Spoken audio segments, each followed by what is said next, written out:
Hey everybody, this is Robert Patrick. Watch Shaun of the Dead.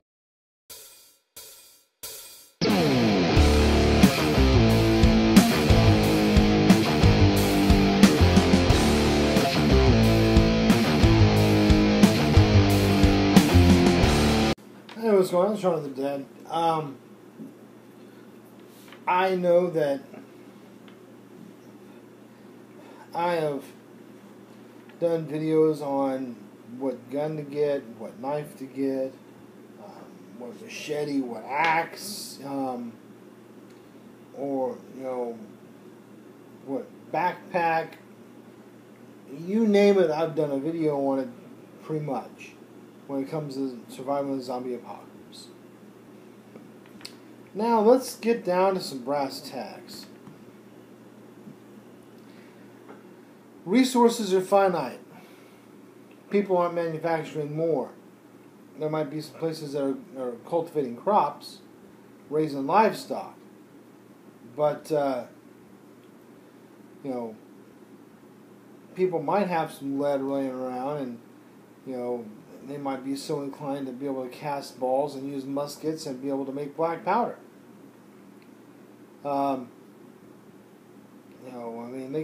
They can do stuff. Hell, pre-industrial, they were using primered cartridges, black powdered, projectiles. So there's an opportunity that things can be made even after the fall. So what I wanted to talk about today is something I normally don't talk about, and I don't think I've ever voiced my opinion on.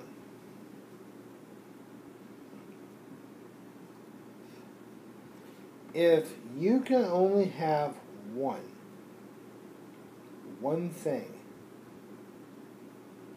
in a zombie apocalypse, what would that one thing be? Tool. Speaking of a tool, weapon, whatever. That one thing. If you pick a gun, you didn't pick ammo. Even say it does come with a full mag of ammo. No, we're not talking beta mags that are 100 rounds. We're talking a standard mag. So AR, 30 rounds. AK, 30 rounds. If you're lucky and they let you off nicely, you can get your sub 2000 and get 34 rounds if you have the +3 extension.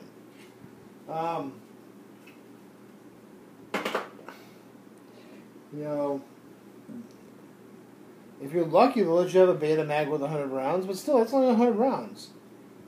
And even if you kill 100 zombies with it, hell, if you kill 2 zombies per shot, that's only 200 zombies. Is a gun really the way to go? Especially with the bang, bang, bang loud noise. Oh, hey, check it out. There's fracking food over there. Especially with that. Is that really a way you want to go? I don't know. I don't think it really is for me. And I'm tempted, so tempted. Because the survivalist in me says, take your bussy.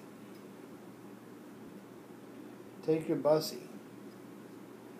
That is a bad blade. 1/4 inch spine. You can baton with it all day. Lifetime warranty. Not that you'd be able to cash in a warranty and they would fix it, replace it, or whatever. If you use it in a zombie apocalypse. But if you buy one now, when you put it through its paces hard, like my buddy's brother did his, he used his for everything from stirring the fire with to hacking on wood and stuff and batoning.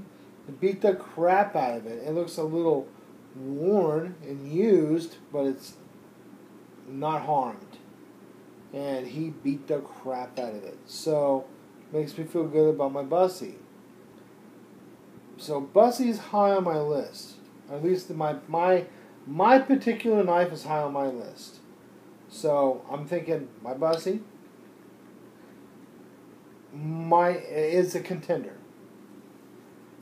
The only other contender I have out of everything that I own, and I have, as you know, multiple firearms, multiple platforms, multiple calibers.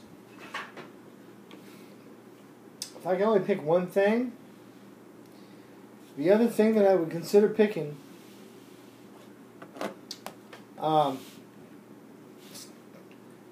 there's two things, and one takes a third spot, and that's my Viking axe. It's a Viking shipbuilder's axe. I can chop with it. I can do stuff with it. It's sharp enough. You can shave and whittle with some wood on it. If you need to do some fine work, you can. Not as good as a knife, but it's still effective. And it has a hammer on the back. It means you can start putting pegs in holes. You can hammer down stuff. Hammering a nail with some board into a wall over a window, that's kind of a good thing. It's kind of hard to do with a knife. So that's kind of a third place contender. Comes in third. It can be used as a weapon, but it can also stick. So I'd probably use the hammer portion as the actual weapon portion and not the blade. To some of your surprise, I'm sure, is I don't want to get the blade stuck in a skull and I can't pull it out fast enough in order to defend myself against the next oncomer. So, blunt force trauma in a small area of a hammerhead crushing a skull, going on to the next, could be okay. Now be careful though, because you have a sharp edge, a lot of zombie blood flying around, you don't want to nick yourself. But what might just take number one is my crowbar. I have a crowbar about yay long. It's one of the round crowbars, about yay big around. It's got a flat end on one side. It kind of comes from the round portion, flattens out wide like a little fantail, gets thin, and then curves up and does the same thing up at the top. I hold on the bottom of that, use that hook. That's my clocking point, so I can still crush zombie skulls with it. It's a good weapon. Come up to a door, jam it in, lean, pop the door open. I can get in and out of situations with it. If I stick that, in between a couple of door handles, that's going to lock something in place whenever people are pushing on the other side.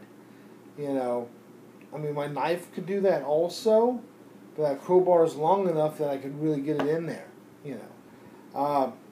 It's such a versatile tool.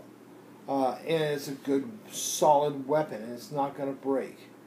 I can beat the crap out of something with it, and it's going to be fine. I can break cinder blocks with it.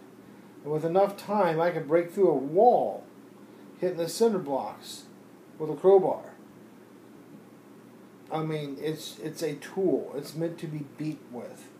So, whenever you're looking at things in perspective, it's like, what is going to give you the most use and the most function overall? Am I going to be in the woods the whole time? Well, frack no. I don't live in Georgia. I'm not in The Walking Dead. I fracking live in the concrete jungle of Texas. I'm in Dallas. There is no freaking woods around here. I'm not going to be hunting freaking rabbits and bullcrap with my freaking crossbow, darreling it up. I can't do that here. If I have a pellet gun, I could probably shoot some squirrel, some birds. I could probably do that, but there's no real hunting to be had. I'm gonna have to leave. Most of my things are gonna be breaking into areas trying to find stuff. So, crowbar, That's a good skeleton key right there. So that crowbar may just take the number 1 slot, and my Bussy might have to take the number 2 slot. Even though I really like my Bussy, and I could probably do some good prying with it on a door, but if it's a large metal door, I don't know. Large metal doors, man. Large metal doors. I don't know. Those give you something that those could be a knife breaker, and if you break your knife, then you just lost your tool. So that's just a little bit of food for thought. Opinions may vary, and I'm sure they do. But that's something that I can use. It gives me a little bit of range for swinging. It's something I know if I hit with it, it's going to hit with some good force. It's going to have a small impact point, so that means a lot of pounds per square inch per shot. So it's going to do a maximum amount of damage possible per swing. I know that I can use it for other things. I can hook it onto something and pull myself up, or pull something down to me. There's so many things you can do with a crowbar. If you need if I was talking about one of my other videos, if you have a zip line, or if you're, you have going from one place to another, you take a crowbar, you can put that hook over that crowbar, at least hold on to it, and you got something to hold on to that's not going to get cut through with your body weight sliding down. So just a little food for thought. It's just, and this is a hard question, and it's a hard thing to pick. And the main answer is your demographic. If I was in, the hills and hollers of, middle America, where there's, like in the Ozarks and in the hills of Kentucky or something like that, Appalachians, then I'd pick the knife.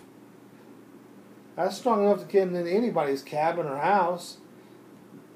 And I need a knife for most things. There's going to be critters out there. I'd rather have a knife against a critter than a crowbar. Because I can skin it when I'm done. I can use it to build shelter and do things with. So a knife is going to take the cake in that area. Now, if I'm in the city, crowbar is going to take it because I'm in concrete jungle. Hopefully I can take more than one thing, but if I can't, if it's, here's your one thing. You get one thing. And the clothes on your motherfucking back. Go forth. Yikes. Depending on what kind of woods, hey, that Viking axe might start to kind of look kind of good. Chop down trees, make a good, make myself a fence, get myself a good digging stick, start, putting, post up all the way around, and have myself a nice little compound area, hang hammock on the inside, get some vines and jazz, or just make myself a good old leaf bed. Hey, it doesn't have to be complicated. Axes are nice. Hammer scrap down to the ground with them. So, it just depends on what you're looking for. It really does. So, tell me what your area is and what you would pick. And then tell me that what you would pick, if you didn't know what area you were going to be in, you were just going to be dropped in a zone. So as always, thumbs up, and as always, subscribe.